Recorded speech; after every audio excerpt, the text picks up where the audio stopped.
I haven't cut this in like 3 weeks. I barely shaved.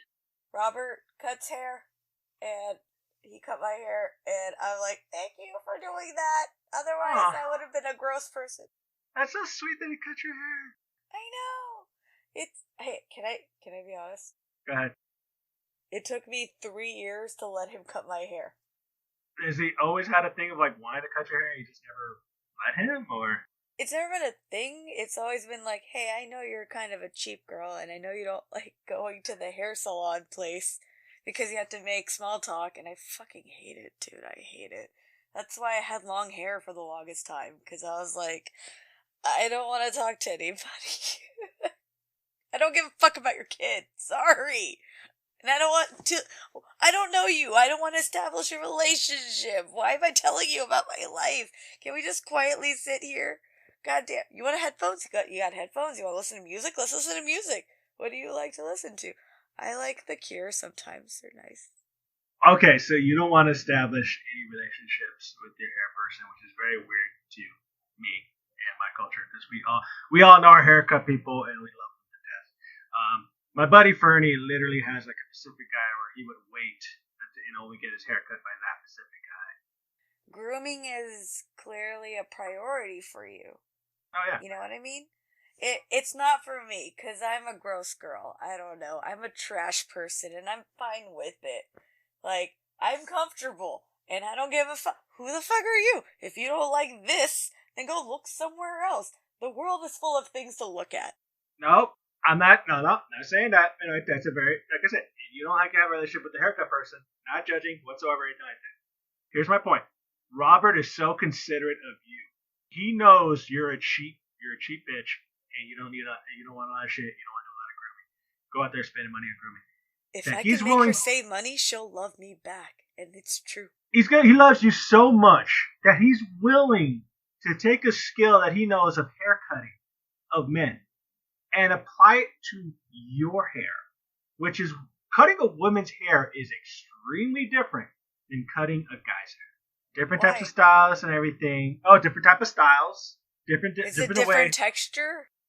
No, it's just more like because like I said, guys kind of like guys' basic styles are just usually like we just shave on the side and a little bit of clippers, and we usually tend to have like a lot of short hair, and we do short hairstyles. That's what guys cut. Very rarely do like guys actually cut like long hair and everything like that. His skills to you, and to make sure that you love that hairstyle. Not only that you love the hairstyle, that when you go out of places, somebody can be like, "Hey, who did your hair?"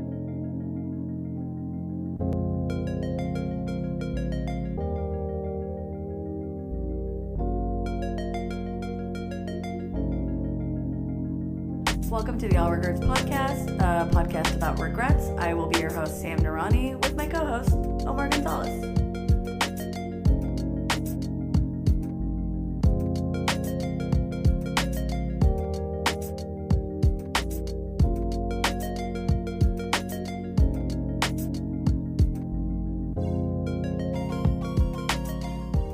Alright, you remember that stupid-ass scene?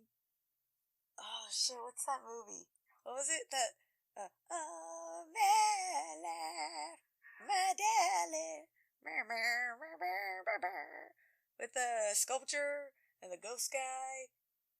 I don't know what you're talking about. Oh, shit. That lady is doing pottery, and her dead husband comes back as a ghost, and he's doing pottery around her. Patrick Swayze. You mean Ghost? Ghost! You know the guy who's a ghost in that movie Ghost. You mean Ghost? Is that what you're talking about? You know the ghost that does things. Oh, Ghost. Okay, that's the movie. I wanna take another second to remind everybody that I've been drinking rum drinks all day. Yeah, I think that's standard for you. Omar, you bitch! I hate you so much sometimes. Oh God, Ghost! No, don't try to justify this with your cat. Put your cat down. Oh, he's so cute. Drop the cat.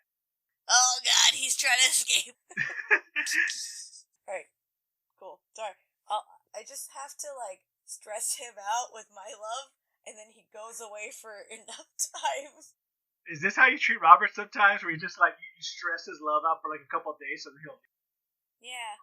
You know what? Hey, maybe we give advice sometimes in our leftovers or whatever. If you have a significant other that you love or tolerate, or you don't mind in the same room or home, same vicinity as you, but you also need some time to yourself. Maybe you want to smother them with love. Take a day out where you know you don't have any errands to run or anything to do, and then you just like up their ass with affection and emotion to the point where the next day they're probably gonna need a break from you. Cool. You can have the whole day to yourself and enjoy your time. I basically treat men and cats about the same.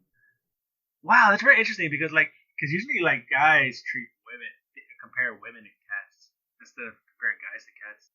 Really? Yeah. Some of y'all are really moody.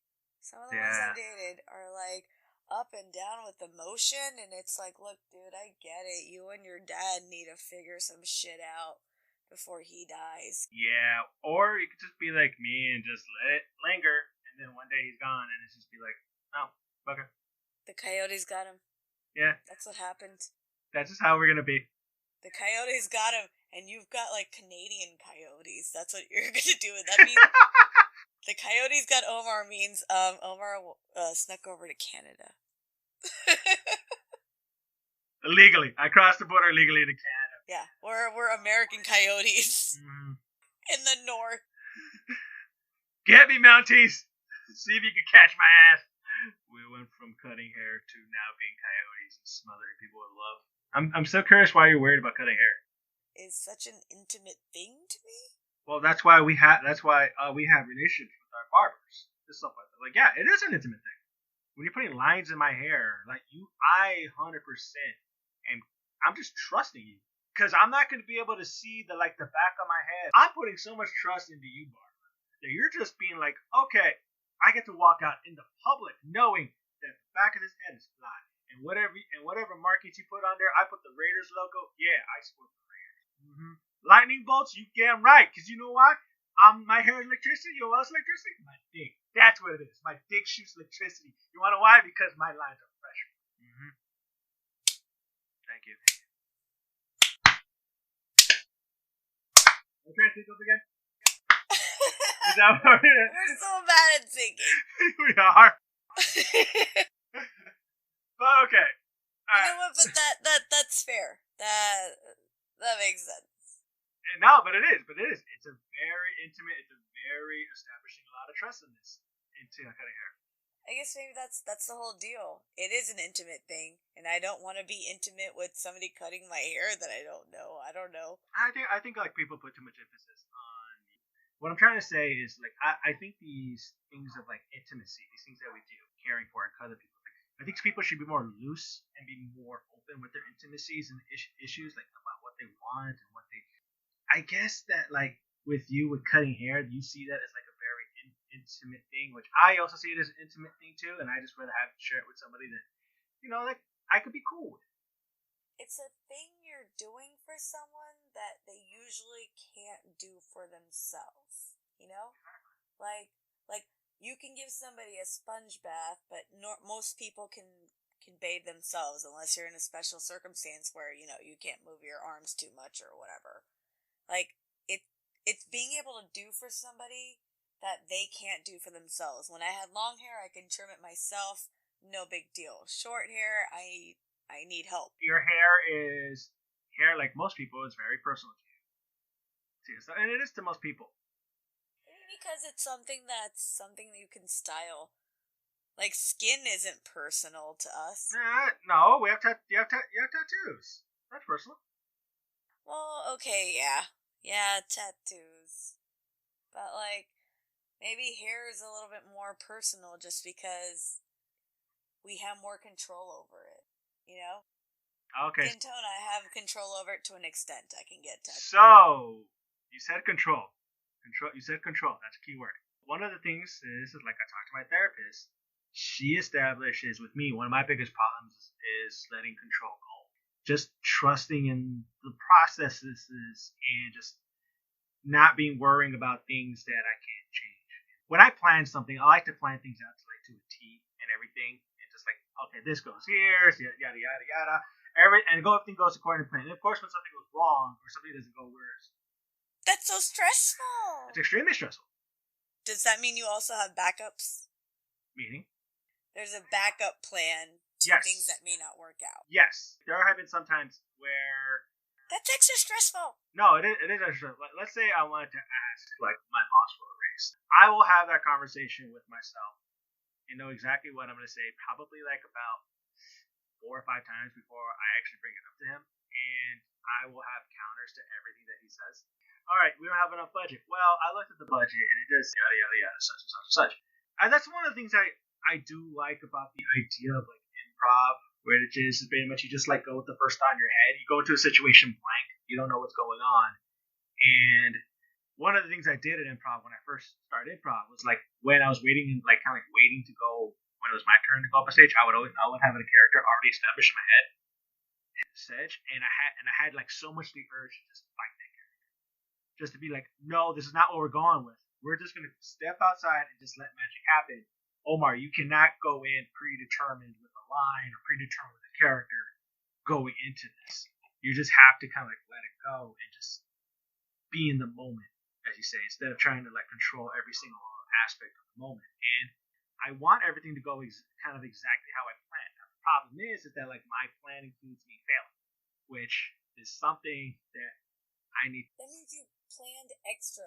Yes, yeah, which is where the self-sabotage comes in and stuff, and like the issues kind of like working out, and all the regrets that happen, which is bad for my personal life, great for this podcast. This podcast is the result of a bad personal life. Fair. Let's just throw that out there. No, but it is For both of us. No, but it is kind of like that thing of like, so when someone's cutting my hair, I am giving control. I have learned now to give control to that person. Okay, this person is a hairstylist. I know that that she's a licensed professional. She has the little freaking piece of paper that says she went to beautician school, to be a cosmetology school and everything, and they're allowed to cut hair and everything. So I trust that person. Are you looking at control at different levels? Or, black and white? I either have 100% or I give away 100%. Or, if you fuck up my hairdresser, fine, you fuck up my hair. Maybe you have temporary control. Yeah, you fucked up my hair. Fine. But in like a few weeks, it'll grow out and I can get it retrimmed or whatever and have something better. Versus control, like, hey, they've got 5 years of your life in a vice or whatever. I don't know. I think with me, it's funny because I used to, before I go to therapy, I used to thought I was more of a laissez-faire guy, which is kind of like just like whatever happens, it happens. I was kind of like learning about like the market, free market, so I was like, oh, whatever the market says, that's fine and stuff like that. The market's always right. I always thought I was that kind of guy. It wasn't until I realized, oh yeah, I lived with a very controlling mother and a very controlling sister growing up, and they were very much into like they wanted, like my sister. She got upset with me. I think it was like my dad's birthday. I did an Instacart, and we got everything that he wanted except my dad wanted ice cream cake. So Wait, he wanted ice cream? Cake. Cake. Ice cream cake. Yeah. Ice cream cake. Oh. So I did with the Instacart order because I can't go to the store myself and pick it out because we're quarantined. We're in the house, but then I was kind of checking my phone because I knew I had an idea where it's like, oh, they're not gonna have ice cream cake there because like sometimes Instacart will put like things on there that you know for a fact, oh, they're not gonna have this in stock. Like it is one of those like niche type of things. So of course I get the message, hey, there's the particular ice cream cake that you want is not on here, and I said, okay. We have this other selection. I'm like, all right, cool. Get that other ice cream cake, the nut flavor. If it's there, like I don't know if it's a cake. It just said mud pie. I'm like, all right, get that mud pie. That's there. but also get like a key lime pie cake. And I'm like, get that too. I'll pay you the extra. That's fine. I'm like, all right, cool. So I tell my sister this, and then my sister, she planned everything out for my dad's birthday, except when she found out that there was a key lime pie involved, she got pissed. She was just more like, and she's like, why is a key lime pie such a goddamn problem? It shouldn't be, because it's freaking delicious. But again, she kind of like... Who gets mad at a pie? She's like, no, but she says like, oh, you should have told me before then. I'm like, well, it's the Instacart lady. I can't hold her up. She's there.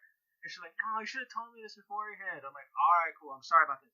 Well, I really wish you would have just told me about this before we get on there. And she just kept repeating that shit over and over again. And I'm feeling worse. And then finally the thing comes over, and it turns out that mud pie was an ice cream cake mud pie. So we satisfied the ice cream cake portion of it, but we also had a key lime pie as well. But instead of us being super happy about it, she is so controlling that she just wanted everything to be perfect. But then when one little speck wasn't perfect, she gets super upset and super condescending and everything. What's even worse was the apology. The apology is way worse than the actual thing. Did you request an apology? No! I know. Or did she give it to you? Did she volunteer an apology? So she knows I've been going through therapy. I make it no secret with my family. I go with anybody now that I'm going through therapy because I honestly think therapy is helping me out. Yeah, which is fine. Hey, I'm going through this shit. In case I'm a little bit different because I'm processing some stuff in the back end, you know.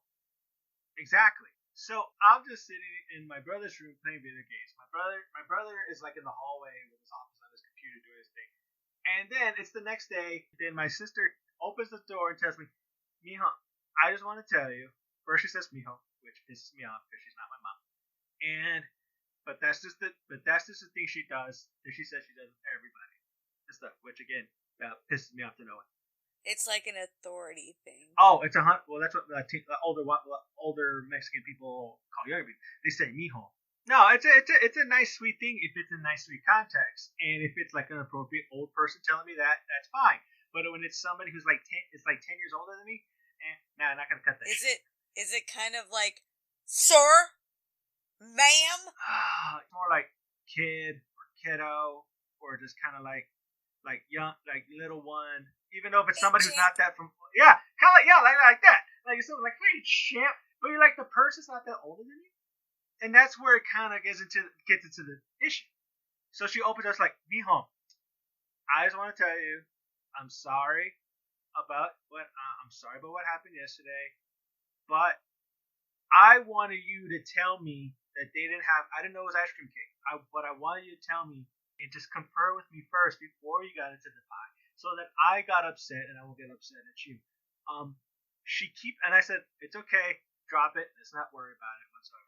And she's like, no. But I just want to tell you what my mind was going through. Where I was just thinking, oh, we didn't get the cake and everything. And I'm just thinking, that's okay. Don't worry about it. My brother hears this and just basically just gets off his computer, takes his headphones off, and be like, "That's not an apology." And she's like, "Shut up." Good. And it's 100%. It's not an apology whatsoever. It's not an apology if you have to explain to the person how they fucked up. That it was their fault that they got you mad. Who paid for the key lime pie? I paid for everything. Okay, she's got less of a leg to stand on at this point. It's not like you threw it on her goddamn dad. Come on. I know, and that's the thing where it's like, well, we got a mud pie that was a frozen cake and a key lime pie, so we got like double pastries, which my dad was super happy about. But again, it's just one of the things like you're throwing out this attempt at apology that's not an apology whatsoever because you didn't have 100% of control of something. Dude, I'm sorry. You just gotta understand. I am the only one that knows what the fuck to do. That's all. Okay, sis, we can like that mud pie thing. You got lucky. But if I had chosen the mud pie, it was because I researched it and I know what I'm doing in a grocery store and other situations. Yeah. Okay. Can I go back to playing Super Mario Brothers? That'd be pretty good gracious. No, you gotta help out. Okay, and you know what? You're And right. the way you help out is reading my mind. Yes. Okay. I thought we were family. You know, Thought we were family. I thought so too. You know who else is family? Mario and Luigi. Luigi's out there dying right now. I gotta go save his ass. Do you mind me? You're not Italian. Luigi is not your family. Luigi, Mario, and Mario are not your family. I'm gonna say, Luigi's out there saving Mario's girlfriend for like the nth time already. Like, come on, I gotta go out and do. Look, dude. Can we Look. just drop this Let me tell you issue? right now, that girlfriend does not want to see him, okay? Toad is her BFF, and Toad is constantly there being all like, that bitch ain't here. She's somewhere else. Yeah, sorry. Go to a different building. Go to a different goddamn building. It looks just like this, but go to a different one. Here's a pipe. Choose one. I don't give a fuck. I'll meet you at the other building and be like, that bitch isn't here either. Fuck. Wow, sis, you know a lot about Mario. There's a difference on your ass to go through. At what point does, can you explain to me why Toad doesn't just tell Mario where she is in the fucking first place? Like, why do I have to go through all these fucking buildings? I don't know. I thought maybe Toad, for the longest time, I thought he was kind of a monk. You know what? That makes sense. You know, like sworn to secrecy type of thing. Like, I'm just here doing the thing. I'm the best at keeping secrets. Oh, he's a down bitch. Hell yeah. You know what? You should get one. Ladies, you should get one of those type of best friends. It doesn't give up the information like right away. Especially if you've been kidnapped. Maybe Bowser and Toad had a thing on the side, and you know what? By the time Mario get there, she was just tired of his shit.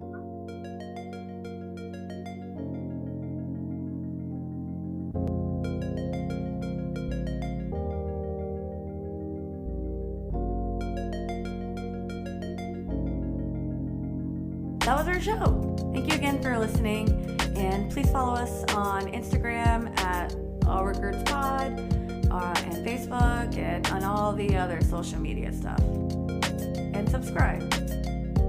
If any of these stories have inspired you to come up with a regret, send us your regrets at allregertspod@gmail.com.